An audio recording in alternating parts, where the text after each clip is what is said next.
Assalamualaikum warahmatullahi wabarakatuh. Perkenalkan, nama saya Juanda Trisaputra dengan NIM 106230007. Di sini saya akan membuat video rangkuman dari kelompok 4 dari mata kuliah Hukum Pidana yang diampu oleh Bapak dosen kami, Bapak Muhammad Aiman SHMH.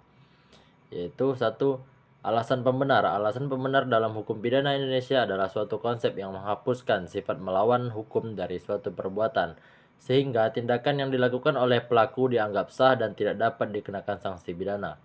Ini berarti bahwa meskipun tindakan tersebut memenuhi unsur-unsur tindak pidana, alasan pembenar menjadikan perbuatan itu tidak dapat dipidana. Alasan pembenar adalah bersifat menghapuskan sifat melawan hukum dan perbuatan yang di dalam KUHP dinyatakan sebagai dilarang. Karena sifat melawan hukumnya dihapuskan, maka perbuatan yang semula melawan hukum itu dapat menjadi dibenarkan. Dengan demikian, pelakunya tidak dapat dipidana. Alasan pembenar dapat dijumpai di dalam satu perbuatan yang merupakan pembelaan darurat pada pasal 49 ayat 1 KUHP. Yang kedua, perbuatan untuk melaksanakan perintah undang-undang pada pasal 50 KUHP. Yang ketiga, perbuatan melaksanakan perintah jabatan dari penguasa yang sah pasal 51 ayat 1 KUHP. Alasan pembenar menghapuskan sifat melawan hukum perbuatan, artinya meskipun perbuatan itu telah memenuhi rumusan delik sebagaimana ditentukan dalam undang-undang lain, perkataan alasan pembenar menghapuskan dapat dipidana perbuatan yang termasuk dalam alasan pembenar adalah keadaan darurat, pembelaan terpaksa, dan menjalankan peraturan perundang-undangan.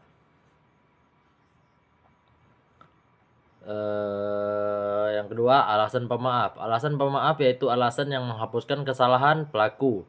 Perbuatan yang dilakukan oleh pelaku tindak pidana terhadap sifat yang melawan hukum, jadi tetap merupakan perbuatan pidana, tetapi dia tidak diberi sanksi pidana. Alasan pemaaf menyangkutkan pribadi si pelaku, dalam arti bahwa orang ini tidak dapat dicela menurut hukum.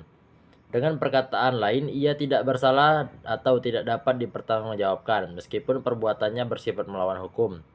Jadi di sini ada alasan yang menghapuskan kesalahan si pelaku sehingga tidak mungkin terjadi pemidanaan.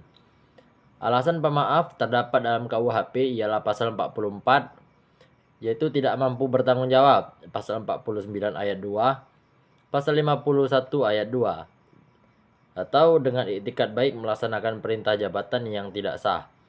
Pasal 44 KUHP membuat ketentuan bahwa tidak dapat dipidana seseorang yang melakukan perbuatan yang tidak dapat dipertanggungjawabkan kepadanya karena kurang sempurna akal atau jiwanya atau terganggu karena sakit.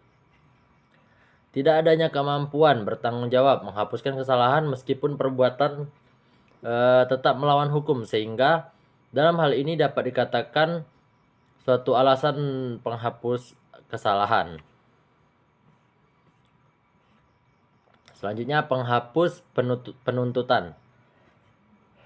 Penghapusan penuntutan.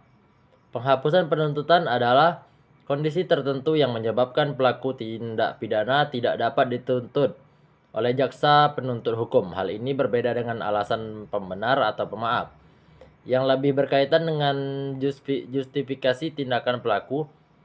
Menurut pasal 1 ayat 7 KUHP, penuntutan adalah tindakan untuk melimpahkan perkara pidana ke pengadilan negeri yang berwenang.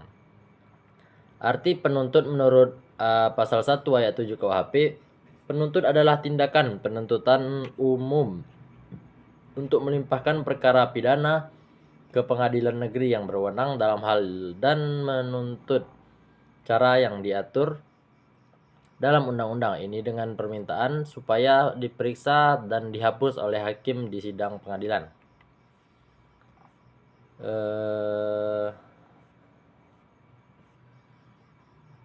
Kesimpulan, pembahasan mengenai alasan pemaaf, pembenar, dan penghapusan penuntutan dalam hukum pidana menunjukkan pentingnya pemahaman mendalam tentang bagaimana hukum mengatur tindak individu dalam konteks yang benar. Alasan pembenar berfungsi untuk menghapus sifat melawan hukum dari suatu tindakan, sehingga pelaku tidak dapat dikenakan sanksi pidana meskipun perbuatan tersebut memenuhi unsur tindak pidana. Mungkin hanya ini yang dapat saya sampaikan. Wabillahi taufiq wal hidayah. Wassalamualaikum warahmatullahi wabarakatuh.